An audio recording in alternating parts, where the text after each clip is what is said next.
انسان جب قربانی دیتا ہے نا تو 3 طرح کے قربانیاں دیتا ہے. ان میں سے پہلی قربانی مال کی قربانی، پیسوں کی قربانی، اللہ کا دیا ہوا پیسہ اسی کے راہ میں خرچ کرنا. اللہ کا دیا ہوا پیسہ اسی کے راہ میں خرچ کرنا. بعض لوگوں کو اللہ کا دیا ہوا مال اسی کے راہ میں خرچ کرنا بھی تکلیف محسوس ہوتی ہے. اسی لیے امیر المومنین مولا کائنات علی شیر خدا فرماتے ہیں خدا کی راہ میں اپنے مال کو خرچ کرو، اس سے اللہ خوش بھی ہوتا ہے اور زیادہ عطا کرتا ہے. اس سے اللہ خوش بھی ہوتا ہے اور زیادہ عطا کرتا ہے. دوسری قربانی کیا ہے؟ جان کی قربانی. جان کی قربانی دینا بہت مشکل ہے، لیکن دین پر قربان کرنا بہت آسان ہے، کیونکہ بہت لوگوں نے اسلام پر، دین پر اپنے جان کو قربان کیا ہے. بہت سے صحابہ نے اپنے جان کو قربان کیا. جنگ بدر میں، احد میں، خندق میں، خیبر میں بہت سارے صحابہ اپنے جان کو قربان کیا. لیکن یہ آسان ہے، تیسری قربانی سے آسان ہے، پہلی قربانی سے مشکل ہے، لیکن تکلیف نہیں ہے. تو پھر تیسری قربانی کیا ہے؟ اپنے آبرو کو قربان کرنا. اپنے خاندان کو، اپنے بچوں کو، اپنے بھانجوں کو، اپنے بھتیجوں کو، اپنے دوستوں کو، اپنے بیٹوں کا کٹا ہوا گوشت دیکھنا، یہ سب سے بڑی قربانی ہے. جب حضرت ایوب علیہ السلام کی بات آتی ہے تو حضرت ایوب علیہ السلام نے اپنے بچوں کو قربان ہونے کے لیے دیا.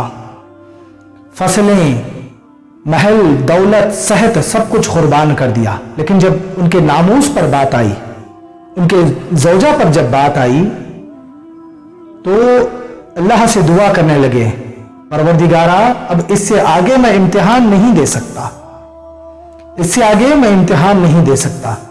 تو اللہ تعالیٰ نے جبرائیل علیہ السلام کو وہاں بھیجا.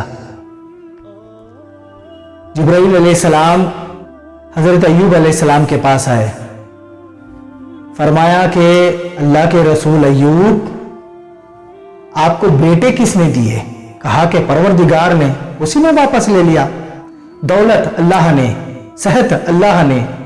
حضرت ایوب علیہ السلام فرمانے لگے میں صبر کرتا رہا، لیکن اس تعلق سے میں کبھی بات ہی نہیں کیا. لیکن جب بات آتی ہے میرے ناموس پر، میری زوجہ پر، ان کی بیوی کون تھی؟ حضرت یوسف علیہ السلام کی بیٹی بی بی رحمہ.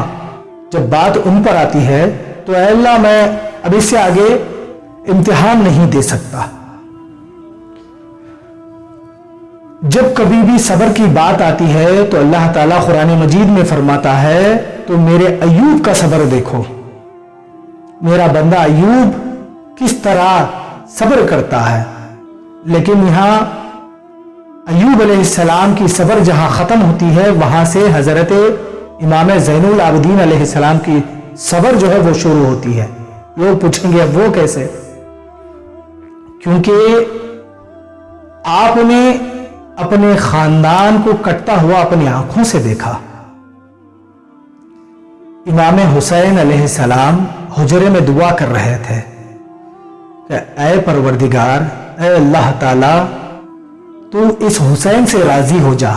میں میرے بیٹوں کو، میرے بھانجوں کو، میرے رشتہ داروں کو سب کچھ تیرے نام پر قربان کر دیا، حتیٰ کہ میں بھی بہت ہی جلد قربان ہونے والا ہوں. اے اللہ اس حسین سے راضی ہو جا. امام زین العابدین امام سجاد فرماتے ہیں میں میرے والد سے کہا کہ ابا حضور میں بھی شہید ہونا چاہتا ہوں، میری بھی خواہش ہے، میری بھی تمنا ہے کہ میں شہید ہو جاؤں. امام حسین علیہ السلام نے اپنے بیٹے سے کہا بیٹے سجاد، تمہاری قربانی تو میری قربانی سے بہت بڑی ہے. آپ نے پوچھا کہ بابا جان وہ کیسے؟ بیٹے میں قربان ہو جاؤں گا، میں شہید ہو جاؤں گا، لیکن میرے شہید ہونے کے بعد تم اپنے پھوپھیوں کو، اپنے بہنوں کو بازاروں میں جانا اور درباروں میں جانا، شرابیوں کے دربار میں جانا. امام محمد باقر فرماتے ہیں